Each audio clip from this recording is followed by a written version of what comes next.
Mga kababayan, makakakwentuhan po natin ngayon dito sa ating programa live si Director Leilani Reynoso, ang Officer in Charge ng Bureau of Workers with Special Concerns ng Department of Labor and Employment upang pag-usapan ng kanilang mga programa para sa mga karapatan ng mga kababaihang manggagawa. Magandang umaga po sa inyo, ma'am. Magandang umaga po, Sir Audrey. Good morning. Una po sa ating katanungan, kamakailan lamang po ay inilunsad po ng inyong departamento ng DOLE ang kanilang Gender and Development Agenda para sa taong 2024 to 2028. Ano po yung nilalaman ng agenda na ito at paano po ito isinusulong yung kapakanan ng mga kababaihan? Okay, yung ating pong Gender and Development Agenda ng DOLE na 2024 to 2028, nakaangkla po ito sa ating Philippine Development Plan, gayon din po sa Labor Employment Plan ng Departamento ng DOLE. So dito po binibigyang diin po namin, so titingnan namin yung tatlong aspeto pa rin na ginagawa din po at mandato ng aming departamento. Una po yung ma-promote yung employment opportunities sa lahat, so inclusive na makaroon ng mga empleyo, sabihin yung employment opportunities, pag yan po talaga yung pangunahin naming mandato. Pangalawa, yung ma-promote yung promote and maintain yung industrial peace, isa po rin yan. And then yung pong social protection, yung rights, workers' rights and social protection. Ito po yun. Well, ma'am, na-ratify din ka ba kailan itong International Labor Organization Convention number 190 on violence and harassment in the workplace and the United Nations Convention on the Elimination of All Forms of Discrimination Against Women. Paano natutupad po dito sa ating bansa nito, partikular na ng DOLE? Yung C-190 po, sa totoo lang, isang taon na po natin. Dahil February 20, 2024 po natin ito na-ratifika. Then, naka-isang taon na po tayo. Tagkano ng isang malawakang selebrasyon na, ibig sabihin, caravan, information caravan na ginawa ang Department of Labor and Employment. Pero marami na pong aksyon na ginawa ang DOLE. Nagkaroon po tayo ng mga social dialogues. Kasi po ang kaakibat natin dito ay mga maaring mga unions, organisasyon po, para maipalawak yung dapat talaga yung workplace po natin ay free from harassment and violence. So usapin naman po ng gender, usapin pag sinabi kasi natin gender, Sir Aubrey, hindi naman nangangahulugan sa kababaihan lang, di po ba? So, sinasakop po niya lahat. Pero siyempre, pag sinasabi natin gender-based violence, mas natututukan yun sa mga kababaihan. So, marami pong mga polisiya na binibigyan din. Kasi meron na tayong talagang mga policies o batas kung titingnan po natin. So, basically, yung enforcement nito, lalo pang mapaigting at malaman ng mga manggagawa yung kanilang mga karapatan. So, iba't iba po yung mga ginagawa ng Department of Labor and Employment. So, basically yung sinasabi ko, polisiya sa batas. So, ma-enforce itong lalo, mahigit pa. Kung meron pang kinakailangan para lalo pang maging maigting yung ating pag-implement, mas okay po siya. Then, yun din pong mga kaya yung info and dissemination caravan namin, pinapaano namin to on a quarterly or monthly basis na makondak ito. Nagkaroon din ng mga consultations and dialogues para mas makuha natin yung mga issues and concern at matugunan po natin, lalo na sa aming departamento. Okay, Director, balikan ko po yung sinabi ninyo, sapat yung mga polisiya at batas na nagpoprotekta sa mga babae? Mayroon po tayong mga existing na policies at batas para sa mga kababaihan. Okay, ito pong mga existing na ito, ang tinututukan nyo po yung implementation. Yes. Katuwang hindi lang po ang DOLE, kasi kung titignan po natin, meron po tayo ng mga tripartite mekanismo. Sabihin, pag tripartite po, government, management, at saka po yung workers. Kasi hindi naman po kakayanin ng aming departamento na matutukan to. Kaya ito po ay interagency, tripartism, nang sa ganun, lahat po ay tututok para matingnan na lahat yung mga batas, mga polisiya ay na-implement po natin.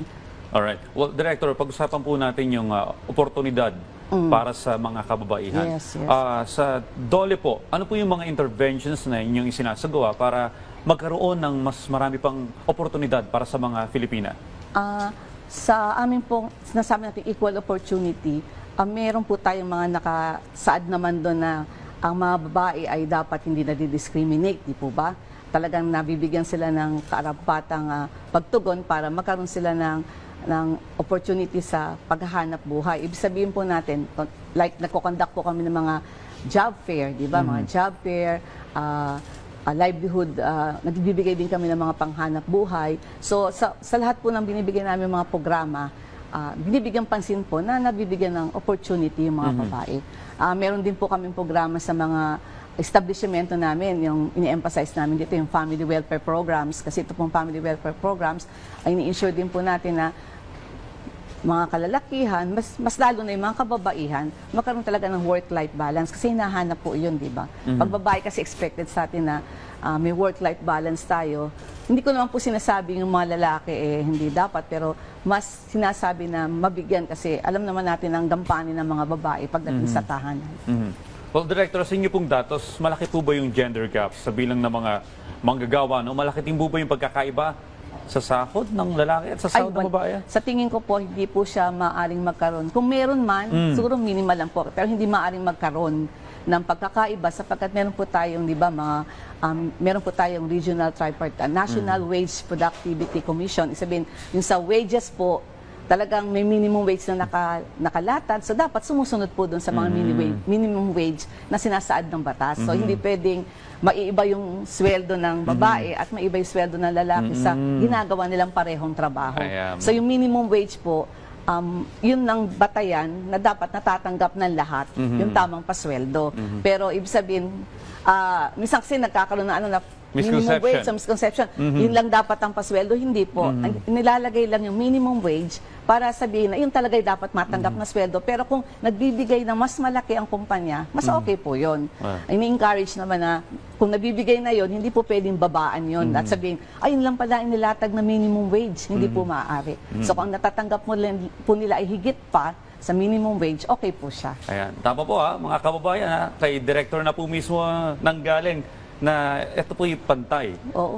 Misconception po ito kasi may mga naglalabasan sa social media. No? Of course, kung ikaw ay employer at mas mababa ang bigayan pala sa babae, puro babae na lang ang hinire mo. Opo, hindi po dapat. Hindi po yun dapat. Siguro kung may mga ganun po, siguro nababantayan naman po ng aming departamento. Kasi alam naman natin na meron kaming labor inspection, meron kaming inspection program. So doon po, nabibisita at natitingnan na may violation ba sa pagbibigay ng tamang sweldo. Correct. So isa po yun. Alright.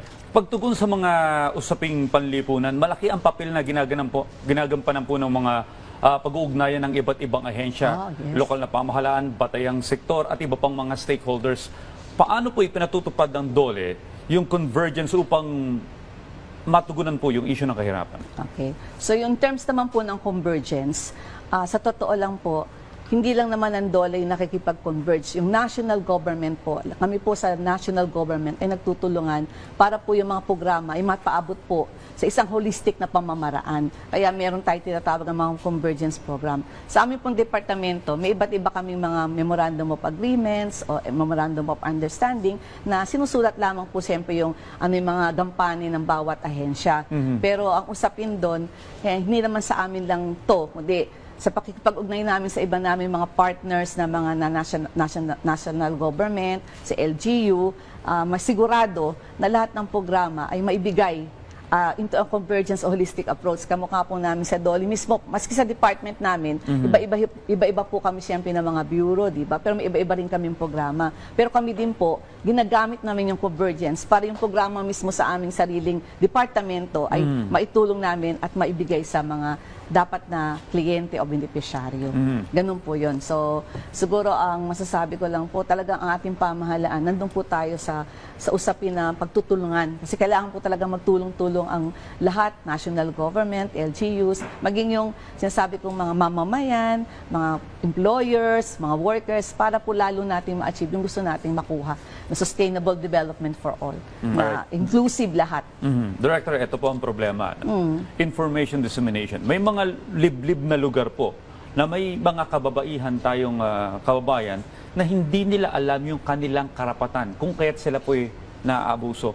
Paano nyo po pinaparating yung mga impormasyon na ito na hanggang doon sa mga liblib na lugar, malalayong mga baryo, na malaman ng isang Pilipina yung kanyang karapatan pagdating sa labor sector at hindi siya maabuso. Okay.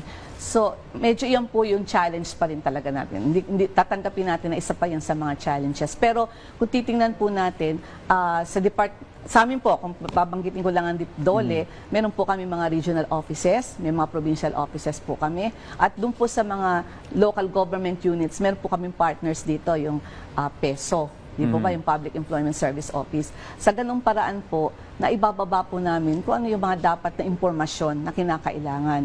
And then yung pong siguro yung linkage sa mga barangay, importante po yan. Kaya yung sinasabi ko po kanina na convergence o pagtutulungan, ang Department of Interior and Local Government po, di ba, yung DILG, napakalaki din po ng dapat na gampanin ng bawat isa sa amin kasi sa kanila, sa pamamagitan nila, kasi ang LGU po talaga ay nasa baba eh. Ang mga barangay councils po, hawak din halos nila. So, iniinggan namin o ina-advocate namin na maparating po lahat ng impormasyon na ito. Siguro, may mga ibang mekanismo like, binabanggit ko, may mga sa pamamagitan po ito ng television. Kung wala namang television, radyo, or may mga volunteers. Minsan may mga sinasabi tayong barangay volunteers. So, ino-orient po o sinasabihan namin. Isa yun sa nagiging mekanismo po eh. Kasi bago po ako napunta din dito sa Bureau of Workers with Special Concern, napunta din muna po ako bilang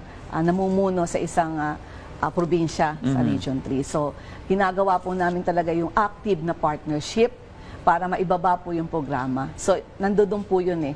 Talagang kapag kumikilos po yung tayo sa taas, pababa, at nakikipag-linkage po tayo dun sa mga nandoon na mga, sinasabi ko nga na hindi lang yung nasa struktura ng gobyerno eh. May mga informal po tayo na sinasabing mga organisasyon. So, yung mga organisasyon po, mga rural workers organizations, in the informal sector at formal na sektor, pwede po silang maging bahagi para maibaba yung mga impormasyon. Kasi yun lang din po yung nais kong i-share na ang Department of Labor and Employment po, nakikater po kami both sa formal at informal na sektor. Well, we hope lahat po ng mga programa ninyo, lalo na para sa kabaihan, maipatupad ng mapakinabangan po ito. Siguro sinasabi ko nga na may mga struktura po tayo and we will ensure na sana maiparating ito sa mga lahat ng mga kababaihan.